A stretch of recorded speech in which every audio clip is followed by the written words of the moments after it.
Bismillahirrahmanirrahim. Assalamualaikum warahmatullahi wabarakatuh.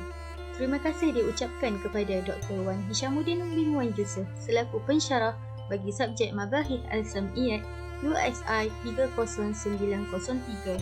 Nama saya Nora Mira Izzati binti Muhammad Zainuddin 051726. Pada hari ini saya akan membentangkan tugasan saya yang bertajuk Tanda-tanda besar kiamat. Pengertian sam'iyat. Kiamat merupakan salah satu daripada perkara sam'iyat. Sebelum itu, mari kita ketahui apa itu pengertian sam'iyat. Al-sam'iyah dari sudut bahasa berasal dari sama' atau simat yang bermaksud mendengar atau pendengaran. Manakala dari sudut istilah bermaksud perkara-perkara yang diketahui melalui perkabaran sahaja.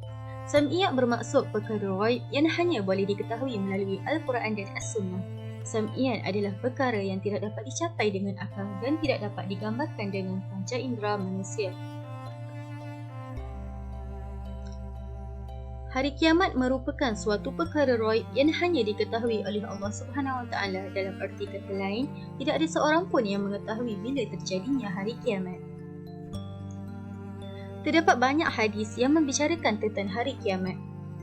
Antaranya adalah hadis yang diriwayatkan oleh Imam Muslim dalam kitab sahihnya dari Huzaifah bin Asyid Al-Ghifari. Nabi SAW datang kepada kami ketika kami sedang saling mengkaji suatu perkara. Rasulullah berkata, "Apa yang sedang kamu semua bahaskan?" Mereka menjawab, "Kami sedang mengingati mengenai hari kiamat." Rasulullah bersabda, "Sesungguhnya kiamat tidak akan berlaku sehingga kamu semua menyaksikan sebelumnya 10 tanda."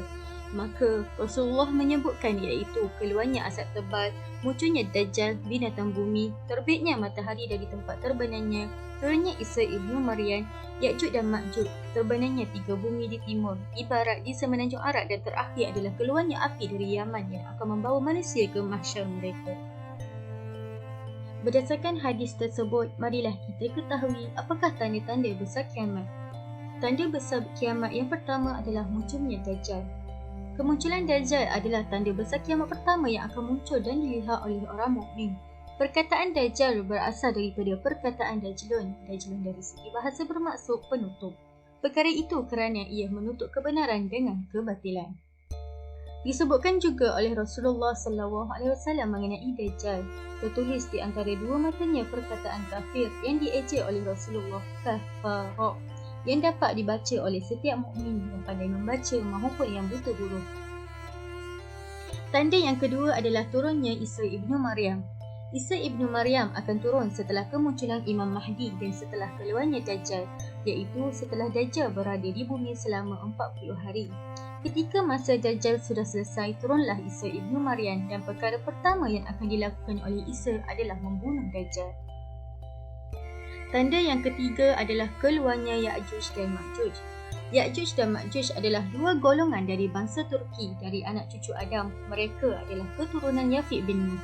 Ciri-ciri mereka adalah seperti bangsa Turki Mongolia. Bermuka lebar, bermata sepek, berambut peran. Seakan-akan wajah mereka adalah seperti meja yang bundar. Mereka akan keluar setelah Isa ibnu Maryam membunuh Dajjal. Tanda yang keempat adalah terbitnya matahari dari tempat terbenamnya. Tanda ini adalah tanda yang keempat menurut urutan waktu tanda-tanda besar kiamat. Tanda ini didahului oleh 3 tanda-tanda besar yang mana kejadiannya berlaku di bumi. Maka tanda yang keempat ini adalah merupakan tanda kiamat yang pertama berlakunya perubahan keadaan alam atas, yakni langit. Tanda-tanda besar kiamat yang kelima adalah keluarnya binatang bumi, Dabbatul Ard. Tanda ini akan dilihat oleh orang mukmin dan waktu berlakunya hampir dengan terbitnya matahari dari barat. Rasulullah SAW bersabda, "Sesungguhnya tanda-tanda kiamat pertama yang akan berlaku adalah terbitnya matahari dari tempat terbenamnya dan keluarnya seekor binatang kepada manusia pada waktu duha. Yang manapun di antara kedua perkara ini yang akan berlaku dahulu, maka yang keduanya akan berlaku dalam waktu yang hampir. Keluarnya binatang ini bagi menandakan bahawa pintu taubat benar-benar telah tertutup. Ia adalah seekor binatang yang besar, berbulu panjang, berbulu roma yakni pendek dan halus dan mempunyai beberapa kaki." Yang seterusnya, tanda keenam adalah keluarnya asap. Asap adalah antara tanda-tanda besar kiamat yang akan disaksikan oleh orang mukmin dan tidak akan membahayakan mereka. Akan tetapi, ia adalah peringatan untuk orang kafir sebagai permulaan azab dan bencana bagi mereka. Azab ini akan terus wujud selama 40 hari. Tanda yang ke-7, 8, 9 dan 10 merupakan tanda-tanda besar kiamat yang tidak akan dilihat oleh orang mukmin. Antaranya termasuklah terbenamnya bumi di timur, terbenamnya bumi di barat, terbenamnya bumi di semenanjung Arab dan keluarnya api dari dasar Teluk Aden. Terbenamnya bumi bermaksud terbelahnya bumi yang akan menelan manusia, yang mana ia merupakan suatu azab. Ia juga merupakan perubahan bentuk kepada yang buruk dan bumi runtuh dengan manusia tersebut. Ini tidak akan berlaku secara umum kerana Allah akan melindungi orang mukmin daripadanya. Maka ianya hanya akan berlaku pada golongan tertentu. Allah Subhanahu Wa Taala akan menjaga orang yang beriman sehingga mereka tidak melihat gegaran hari kiamat yang mana berlaku sebelum itu terbenamnya 3 bumi di timur, di barat dan di tanah Arab.